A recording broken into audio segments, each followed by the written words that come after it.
అందరికీ నమస్కారం ఫ్రెండ్స్. ఏపీలో పింఛన్లకు సంబంధించి ప్రభుత్వం తాజాగా ఒక ప్రకటన అయితే చేసిందండి. చాలా ముఖ్యమైన అప్డేట్ ఇది. వీడియోలకు వెళ్లి పూర్తి వివరాలు అయితే తెలుసుకుందాం. దయచేసి సబ్స్క్రైబ్ చేసి ఒక లైక్ అయితే ఇవ్వండి. ఇక వివరాల్లోకి అయితే వెళ్ళినట్లయితే, అనారోగ్యం, దివ్యాంగుల కేటగిరీల్లో పెన్షన్లు తీసుకుంటున్న వారిలో అనర్హుల ఏరివేతకు ప్రభుత్వం చర్యలు చేపట్టింది. అనర్హులుగా గుర్తించిన వారికి నోటీసులు ఇచ్చి పెన్షన్లు రద్దు చేయనుంది.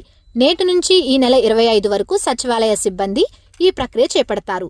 40% కన్నా వైకల్యం నమోదైన వారి పెన్షన్లు రద్దు చేస్తారు. అలాగే కొందరి పెన్షన్ల కేటగిరీను మార్చి సచివాలయంలో కొత్త సదరం సర్టిఫికెట్లు జారీ చేయనున్నారు. వైద్యుల ధృవీకరణలో వైకల్యం 40% కన్నా తక్కువగా ఉంటే పింఛన్ రద్దు చేస్తారు. 40% కంటే ఎక్కువ వైకల్యం ఉండి తీవ్రమైన అనారోగ్యం లేకున్నా 15,000 రూపాయలు పింఛన్ తీసుకుంటున్న వారి పింఛను 6,000 రూపాయలకు తగ్గిస్తారు. దివ్యాంగులు కానివారు 40% కంటే తక్కువ వైకల్యం ఉండి వృద్ధుల కేటగిరీలోకి వస్తే వారికి 4,000 రూపాయలు పెన్షనిస్తారు. కొత్త సదరం ధృవీకరణ పత్రాలను గ్రామ వార్డు సచివాలయాల ద్వారా ఉచితంగా ఇస్తారు. వైకల్య శాతంపై లబ్ధిదారులకు ఏవైనా సందేహాలు ఉంటే అపీలు చేసుకునే అవకాశం ఉంది.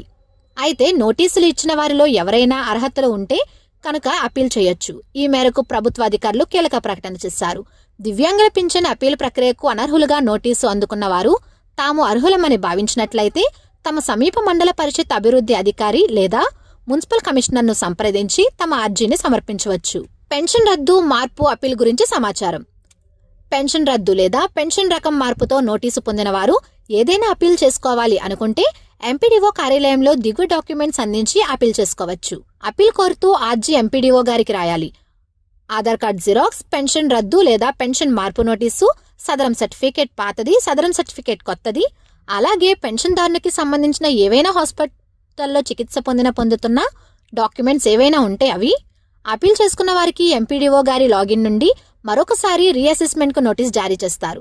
అలాగే పింఛన్దారులు మరొకసారి రీఅసెస్మెంట్ కొరకు హాజరు కావాల్సి ఉంటుంది. మరో ముఖ్యమైన విషయం ఏంటంటే, అపీల్ కొరకు జిల్లా ఆసుపత్రికి వెళ్లాల్సిన అవసరం లేదు.